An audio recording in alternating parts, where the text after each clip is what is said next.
Hello बच्चा party. Real number में ही एक टॉपिक है फंडामेंटल थ्योरम ऑफ अर्थमेटिक। ठीक है। अब इसको डिस्कस करने से पहले हम देखते हैं कि नंबर है 60। अब इस 60 के हमने प्राइम फैक्टर किए हैं। ध्यान रखना, फैक्टर और प्राइम फैक्टर में फ़र्क है। प्राइम फैक्टर का मतलब सिर्फ प्राइम नंबर ही होंगे फैक्टर के अंदर, राइट। तो हमने 60 के प्राइम फैक्टर किया 2 2 3 5। कैसा आ गया सर ये? अरे इस तरह से जब छोटी क्लास में नहीं करते थे, मैं एलसीएम निकालते थे। 2 से डिवाइड किया 30 आया, 2 से अगेन डिवाइड 15 आया, फिर 3 से डिवाइड किया 5 आया, 5 बन जा 5। सेम वही प्रोसेस से 60 जो है कंपोजिट नंबर है, इसके हमने प्राइम फैक्टर कर दिए। अब मैंने 2 × 2 × 3 × 5 लिखा, कोई प्रॉब्लम नहीं है। अब इससे हमने ऑर्डर भी उल्टे कर दिए। कैसे कर दिया? 3 × 5 × 2 × 2, कोई प्रॉब्लम नहीं है, तभी 60 आना है। या फिर दोबारा ऑर्डर चेंज कर दिया 5 × 3 × 2 × 3, तभी 60 आएगा, राइट। क्योंकि नंबर्स सिस्टम में पता है आपको कि मल्टीप्लिकेशन जो होता है वो कम्यूटेटिव लॉ को अप्लाई होता है उसके अंदर। तो आप जो 2 नंबर 3 नंबर 4 नंबर का जो मल्टीप्लाई लिखा हुआ है उसको ऑर्डर कैसे भी लिख सकते हो। तो फंडामेंटल थ्योरम इसी चीज़ को क्लियर करती है। क्या कहता है फंडामेंटल थ्योरम? देखिए, एवरी कंपोजिट, ये वर्ड जरूर ध्यान रखना, कंपोजिट। एवरी कंपोजिट पॉजिटिव, ये भी ध्यान रखना है, एवरी कंपोजिट पॉजिटिव इंटीजर्स, यानी कोई भी पॉजिटिव इंटीजर्स हो और वो कंपोजिट होना चाहिए। क्लियर? तो पहला कंपोजिट नंबर कहाँ से स्टार्ट होता है? लीस्ट कंपोजिट नंबर कौन सा है बेटा? 4, ध्यान रखेंगे। अभी कह रहा है कोई भी कंपोजिट नंबर हो जो पॉजिटिव इंटीजर्स है, can be express as a product of prime, यानी उसे हम प्राइम फैक्टराइजेशन कर सकते हैं। जैसा कि हमने आपके सामने ये 60 एक कंपोजिट नंबर था, इसके ये प्राइम फैक्टर किए। यही कहता है क्वेश्चन थ्योरम कि एवरी कंपोजिट नंबर जो पॉजिटिव हो उसके हम प्राइम फैक्टर की फॉर्म में उसे लिख सकते हैं। फिर लिखा है and this factor are unique, ये फैक्टर यूनिक होंगे, मतलब और इसके अलावा कोई फैक्टर नहीं हो सकते। फिर आगे लिखा है apart from the order in which the prime factor occur, मतलब ये किसी भी ऑर्डर में आ सकते हैं, ये इंपॉर्टेंट चीज़ नहीं है, किसी भी ऑर्डर में लिखेंगे। बट ये ध्यान रखना है, कंपोजिट नंबर पॉजिटिव इंटीजर्स, और उसे हम कैसे एक्सप्रेस कर सकते हैं? प्रोडक्ट ऑफ प्राइम्स में। क्लियर? इसमें ऑर्डर इंपॉर्टेंट नहीं है, इसका ये यूनिक ही फैक्टर्स होंगे। क्लियर? चलिए, जैसे मैंने एक एग्जांपल और दिया है, जिसे मैंने 60 है, अब मैं 60 के फैक्टर कर रहा हूँ, 2 बना 6 और 5, ठीक है। फिर 6 के फिर फैक्टर बन गया, क्योंकि कंपोजिट है, कितना बन गया? 3 और 2। ये जो डायग्राम है, ये इसे टी डायग्राम कहते हैं। तो क्या बन गया? 30 का फैक्टर 3 2 एंड 5। ये कैसे फैक्टर है? इसके प्राइम फैक्टर बन गया, राइट। अब 3 2 5 लिखो, 2 3 5 लिखो, 5 3 2 लिखो, कोई फर्क नहीं पड़ रहा है। तो ध्यान रखना है, प्राइम फैक्टर बनाने हैं। क्लियर? यही थ्योरम कहती है। क्लियर? नेक्स्ट, अब आगे चलते हैं बेटा। अब यहाँ मैंने एक नोट डाला है। अब यहाँ कुछ क्वेश्चंस आएंगे आपके पास। देखिए, not every natural number which ends with digit 0 is divisible by 5। क्या कहने का मतलब है कि कोई भी नेचुरल नंबर होगा वो 5 से डिवाइड कब होगा बेटा? जैसे 10 20, ठीक है, 5 से डिवाइड कब होगा? 15 हो गया, 5 से डिवाइड है। आगे देखो 40, जीरो आ रहा है। मतलब कुल मिला के अगर किसी भी नेचुरल नंबर के लास्ट में जीरो है तो वो डेफिनेटली 5 से डिवाइड होगा ही होगा। हालांकि लास्ट में 15 5 होगा तभी डिवाइड होगा, ठीक है। लेकिन जीरो हो या 5 हो तो वो डिवाइड करेगा करेगा। क्लियर है? लेकिन मैंने यहाँ लिखा कि जीरो होगा लास्ट में, डिवाइड करेगा, 5 होगा तो भी डिवाइड करेगा, इसके अलावा कुछ हुआ तो डिवाइड नहीं करेगा। तो यहाँ यही लिखा है हमने, ठीक है। अच्छा, ये पहले के वीडियो में मैंने डिस्कस किया था कि अगर मान लीजिए कोई नंबर है, उसकी पावर ए की पावर एन है, डिवाइड बाई पी। पी का मतलब कोई प्राइम नंबर है, मतलब अगर ये पूरा इसकी जो वैल्यू आएगी वो अगर पी से डिवाइड है, मतलब प्राइम नंबर से डिवाइड है, इसका मतलब ओरिजिनल वैल्यू भी उससे डिवाइड होगी। ये कॉन्सेप्ट ध्यान रखना है, पहले वीडियो में डिस्कस किया था। अब इसी के बेस पर हमने क्वेश्चन लिखे हैं, देखिए, जो आपकी बुक में मिलेंगे एनसीईआरटी में। क्वेश्चन है कि चेक वेदर 4 की power n can end with the digit 0 और नॉट, ठीक है। और एन क्या है? यहाँ नेचुरल नंबर। क्वेश्चन क्या कहता है कि कह रहा है कि 4 की पावर एन है, क्या इसके यूनिट डिजिट, यानी कि एन से डिजिट का मतलब होता है यूनिट डिजिट, क्या जीरो आएगी? तो कई बार क्या चेक करते हैं हम कि सर एन क्या है? Natural number. सर 4 1 जा 4, 4 आया, नहीं आया। 4 की पावर 2 रखा, कितना आया? 16, नहीं आया। 4 की पावर 3 रखा, कितना आया? 64, नहीं आया। इस तरह 1 2 3 4 5 वैल्यू हम रख कर चेक करते हैं। अब इससे क्या पता लगेगा आपको? हो सकता है 4 की पावर 10 पे आ जाए, हो सकता है 4 की पावर कुछ 100 लगाए तो आ जाए, ऐसा दिमाग में आ सकता है कि आगे आ भी सकता है। बट इसका एक फैक्ट तरीका क्या है जो मैंने बताया था कि इसे ध्यान रखना है। और एक ध्यान रखना है कि जब कोई नंबर 5 से डिवाइड है तो लास्ट में कितना आना चाहिए? 0 आना ही चाहिए। क्लियर है?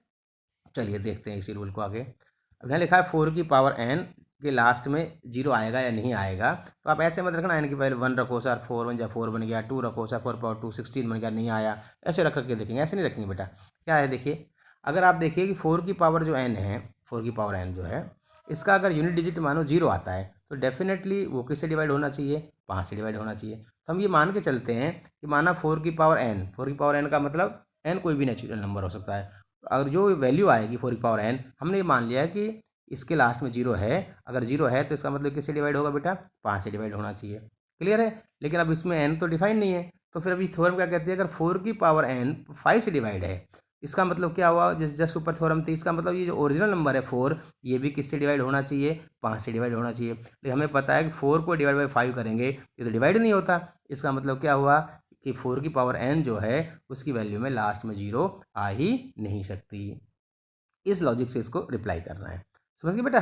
चलिए आगे देखते हैं और क्लियर होगा आपको। यहाँ लिखा हुआ है कि ये प्रूव करके दिखाओ हमें, शो दैट कि 21 की पावर एन, यानी कि 21 की पावर एन, एन का मतलब कोई नेचुरल नंबर, या 1 रखो 2 रखो 3 रखो 4 रखो, बोले ऐसे करते जाइए, तो बोलो कभी भी ये प्रूव करो कि 0 2 4 6 और 8 बोला आ ही नहीं सकता, ये आप शो करके दिखाना है। अब ऐसा तो है नहीं कि यहाँ 1 पावर रखो, 21 की पावर 1 रखा, फिर 21 आया, 20 पावर 2 रखा, 4 पावर 1 आया, 20 पावर 3 रखा और सोल्व करते जाइए और फिर हम करते ही रहें, नहीं ऐसे नहीं करना है बेटा। देखिए अब क्वेश्चन कह रहा है कि इसके लास्ट में कह रहा है कि 0 2 4 6 8 बोला आएगा ही नहीं। क्लियर। अब ये हम मान के चलेंगे, मान ले आता हो, तो यहाँ देखिए ये जो सारे नंबर है 0 2 4 ये इवन नंबर है। इवन नंबर का मतलब अगर किसी लास्ट में इवन नंबर आएगा तो इसका मतलब ये जो वैल्यू है वो किससे डिवाइड होनी चाहिए, आपकी 2 से डिवाइड होनी चाहिए। तो जिसका यूनिट प्लेस इवन होता है डेफिनेटली वो 2 से डिवाइड होता है, तो हम इसको भी सेम इसी प्रोसेस से करेंगे। हमने ये मान लिया, समझ मारे बेटा, हमने मान लिया कि ये जो 21 की पावर एन है, मान लेते हैं कि 2 से डिवाइड है, और 2 कैसा नंबर लिया है मैंने, प्राइम। बार बार मैं कह रहा हूँ ये थ्योरम बहुत इंपॉर्टेंट है, इसलिए इससे कॉन्सेप्ट को जरूर क्लियर करें, ये वाला है ना, ये बहुत इंपॉर्टेंट है। यहाँ पी एक प्राइम नंबर है, यहाँ आपके पास 2 भी एक प्राइम नंबर आ रहा है। देखिए हमने ये मान लिया 21 की पावर जो एन है वो 2 से डिवाइड है, मान लिया। अगर ये 21 की पावर एन 2 से डिवाइड है, तो मैंने कहा था ये 21 ओरिजिनल नंबर है, ये भी 2 से डिवाइड होना चाहिए इसका मतलब। तो अगर आप देख रहे हैं 21 क्या 2 से डिवाइड है, ये छोटा नंबर डिवाइड देख के देख सकते हैं, नहीं है सर डिवाइड पूरा पूरा, ये डेसिमल में आ रहा है, इसका मतलब क्या हुआ कि 21 की पावर एन भी 2 से डिवाइड नहीं होगी। और जब ये 21 की पावर 2 से डिवाइड नहीं होगी, इसका मतलब इसका यूनिट प्लेस में 0 2 4 6 और 8 नहीं आ सकता। क्लियर है बेटा।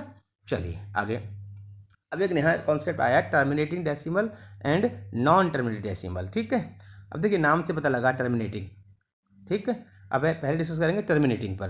टर्मिनेटिंग का मतलब क्या है, जैसे मान लीजिए आपके पास लिखा है, सपोज करो 3/4 लिखा है, बोले इसका डिवाइड करो, तो ये टर्मिनेटिंग है कि नॉन टर्मिनेटिंग। क्या करेंगे हम, ये जो डिनोमिनेटर इसको बाहर लिखेंगे, इसको अंदर लिखेंगे, अच्छा डिवाइड देंगे, नहीं जा रहा सर पॉइंट लगेगा या 0.0, डिवाइड यहाँ करें 7, ठीक है, 28 आ गया, फिर 2 आया, 0 आया, डिवाइड करेंगे कितना आया सर 0.75, 0.75 यानी कि लास्ट में रिमाइंडर क्या बन गया, आपको 0 बन आ रहा है, तो इसका मतलब ये टर्मिनेटिंग है। जब किसी नंबर पर आप डिवाइड देते जाएंगे और लास्ट में 0 रिमाइंडर आता है, इसका मतलब वो टर्मिनेटिंग है। तो ये तो आपने डिवाइड देके पता लगाया है ना, लेकिन अब हम यहाँ आपको एक बताएंगे कि बिना डिवाइड देकर भी आप ये बता सकते हैं कि ये टर्मिनेटिंग है या नहीं है।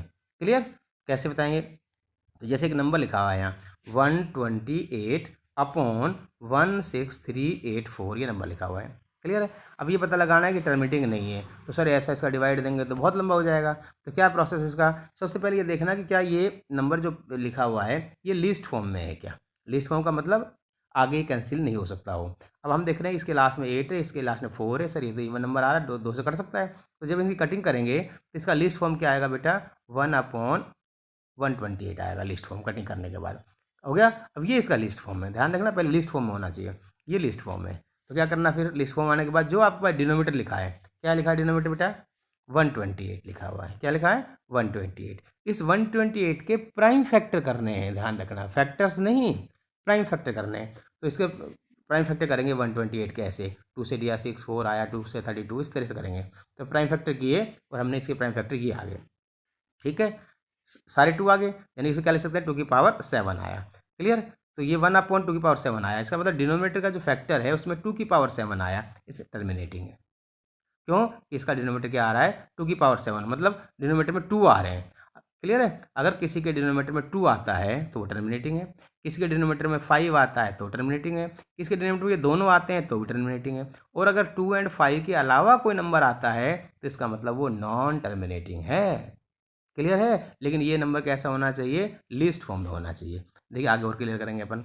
यहाँ लिखा है एक नंबर 3/125, देखो ये कैंसिल आउट होता ही नहीं है, लीस्ट फॉर्म है। अब डिवाइड देने में बड़ी प्रॉब्लम आएगी, तो क्या करना, 125 के फैक्टर करेंगे। तो इसके फैक्टर करेंगे क्या बनेगा, 5 × 5 × 5 बनेगा। यानी क्या आ रहा है फैक्टर में, 5 आ रहा है। तो कैसा नंबर है ये, टर्मिनेटिंग आएगा। मतलब पूरा पूरा डिवाइड देंगे तो ये डेसिमल में आएगा और लास्ट में रिमाइंडर 0 आना है।